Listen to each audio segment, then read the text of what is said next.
আচ্ছা ঠিক আছে, ঠিক আছে। মানে আমি ঠিক আছে, ঠিক আছে, ওনাকে একটু শান্ত করেন, সমস্যা নাই।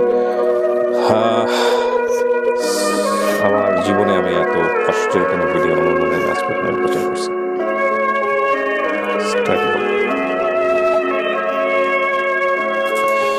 আচ্ছা, খাদিজা, জি এটা কে মনে হচ্ছে? এটা আমার বড় বোন।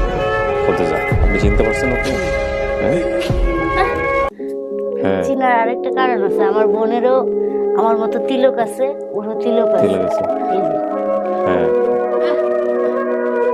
ওই যে তিল ডান পাশে আছে। এই যে এখানে তিলক আছে। হ্যাঁ হ্যাঁ, একই তিল আছে। হ্যাঁ